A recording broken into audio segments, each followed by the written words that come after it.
Daddy, please come get me right now. I'm really scared. I'm on my way, sweetheart. I'll be there right away. Mark Richard was a quiet architect who believed his life was stable until the morning everything changed. His daughter Rose was excited to attend her friend Hazel's birthday sleepover, and Mark assumed the day would be uneventful.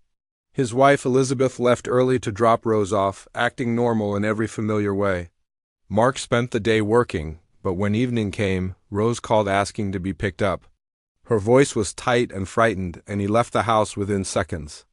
When he arrived, Hazel's father, Detective Nicholas Strickland, met him outside with a serious expression and said Rose had shown him something disturbing.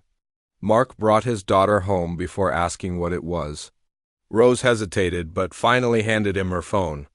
On it was a video Nicholas had secretly recorded 3 days earlier.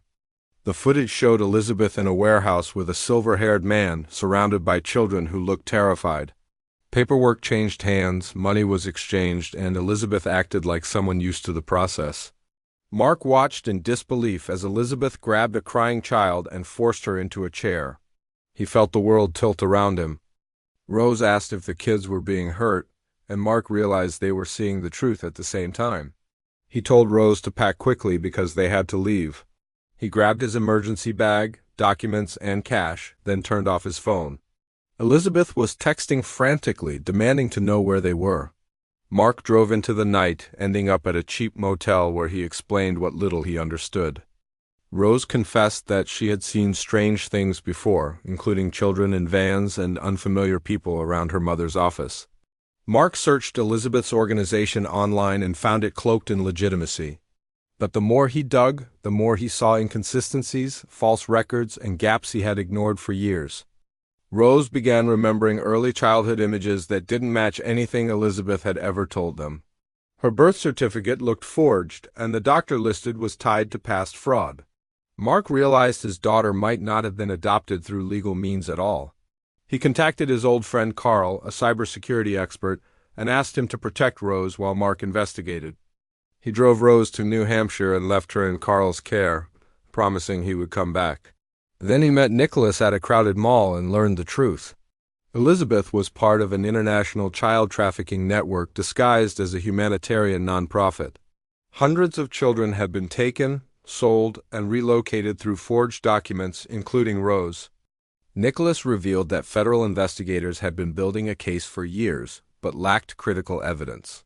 Mark asked for off-the-record files and received surveillance images, case notes, and enough information to confirm the scope of the operation. He also learned that Rose's biological family in Romania had never stopped searching for her. Back in his rented storage unit, Mark built a plan. He gathered names, locations, and financial trails with Carl's hacking skills. They uncovered offshore accounts, shell companies, and encrypted messages. Mark mapped everything as if designing a building, except this time the blueprint was for destruction. He set a date to confront Major Welch, the leader of the network, and sent him a message demanding a meeting. Welch involved Elizabeth and the organization's enforcer. Anderson Floyd. Elizabeth tried to reach Mark, offering vague apologies and warnings, but he ignored her. On the chosen night, Mark entered the warehouse where many children had been processed.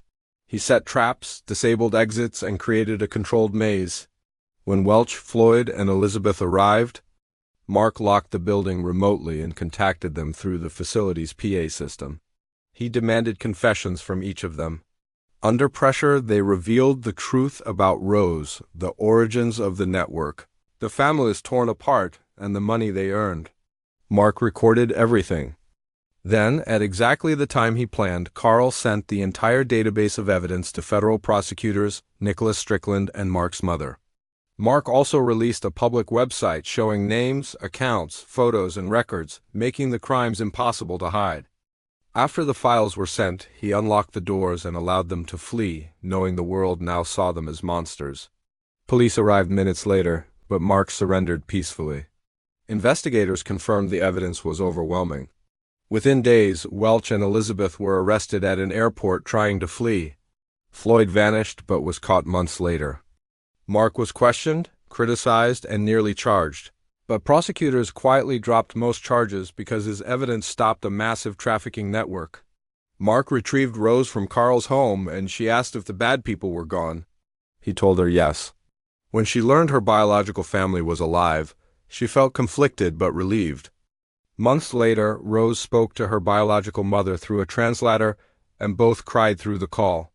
They traveled to Romania together, and Rose began reconnecting with the family who had never forgotten her. She kept both identities, calling herself Rosalena Richard. Mark rebuilt his life with her, focusing on small architectural projects and healing.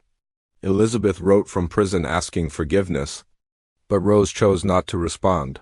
Years passed, and Rose grew into a young woman dedicated to helping others. She founded an organization devoted to reuniting families separated by trafficking. Mark designed the building for her nonprofit, creating a space full of light, warmth, and safety. As they reviewed the blueprints together, Rose asked if everything he had risked was worth it. Mark told her yes, because she was safe, loved, and building something good from something terrible. He knew then that the future they created together was the real victory. And he knew their story, born from betrayal and fear, had become one built on truth, healing, and the strength of a father and daughter who refused to let darkness win.